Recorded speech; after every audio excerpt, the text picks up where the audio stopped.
What's going on, guys? Welcome to the Fans Voice. So, everybody already knows about Ravens backing out of the trade.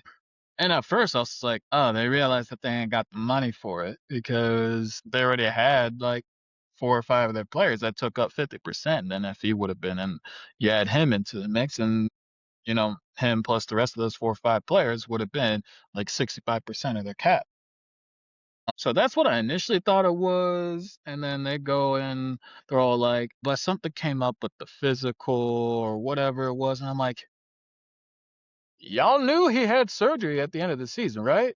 Y'all knew that he is recovering and he's doing pretty good."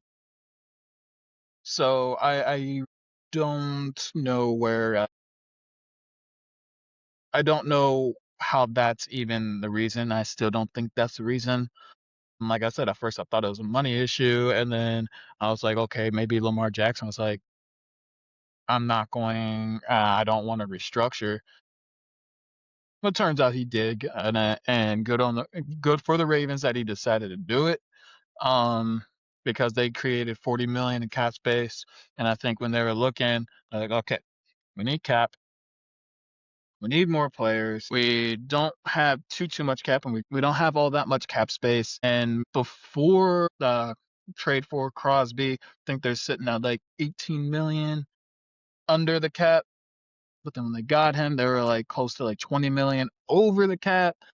And then they're like, crap, I think we paid too much by sending over two first round picks.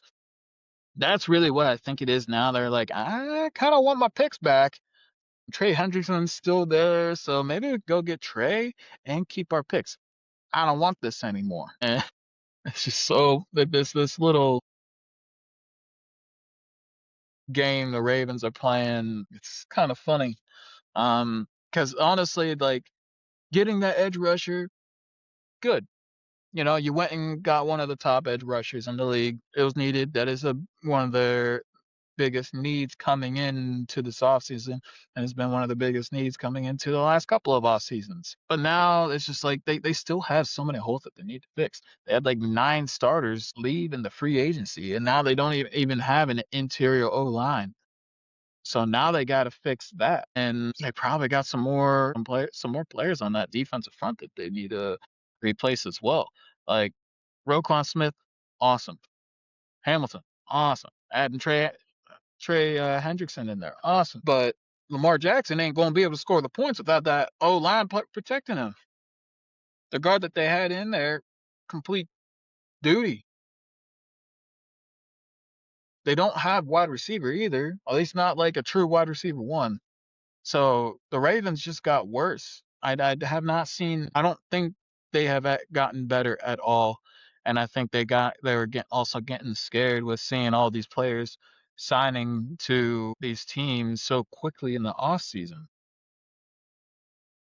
They are not looking good right now. I will say at least they got their draft picks back. I think that's the only good thing about backing out of the trade is the fact that they got the draft picks now. Uh, that they're not going to be able to make any like big moves in the free agency. The only moves that they could truly make is in the draft. So let's see where Ravens go with that. And then I also saw Bradley Chubb signed with the Bills. I think it was a 3-year, $43 million contract. I saw it coming, made a post about it when he first got released, talked about it with my cousin. And that was actually one of the landing spots I saw Bradley Chubb going. Made sense, right down the Bills' alley.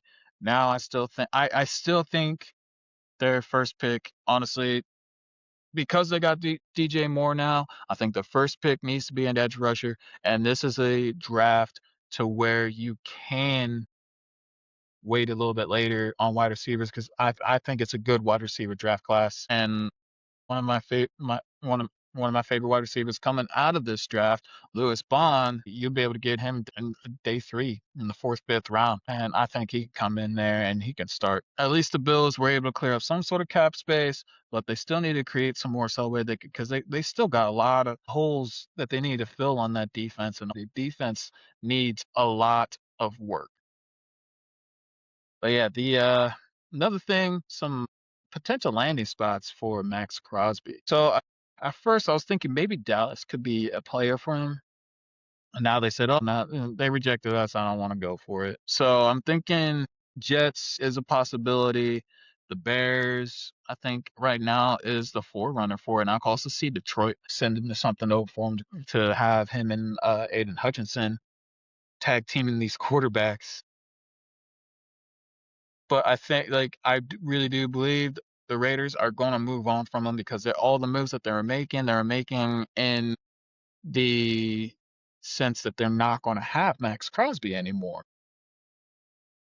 So I think they're really going to look to get him, and there's some teams that backed out. So they're not going to go for as much as they want. I still think there's going to be a first round pick involved, but now I think it just that the Raiders are going to accept like a fourth and a fourth, a third, a first and a third, and maybe if worst comes to worst, first and a fourth, because some teams are going to be like, look, the Ravens backed out. I'm not sending over for 2 first-round picks like you want. The Cowboys offered it up first and second, but now they don't want to. So here's a first and a third. I'm not giving up anymore. This is what you got. I don't see the Raiders being able to get the kind of baggage that the Ravens sent over, and I don't see them being able to get a first and a second. They could prove me wrong because some teams do really get desperate, but I can still see. I think it's a very good possibility that Max Crosby is going to be on a different team this coming season. Just keep an eye out on it. Let me know what you guys think of the Ravens and what you think the Bills' next move should be, and where do you think Max Crosby is going to land. All right, guys, don't forget to like and subscribe, and I'll talk with you later.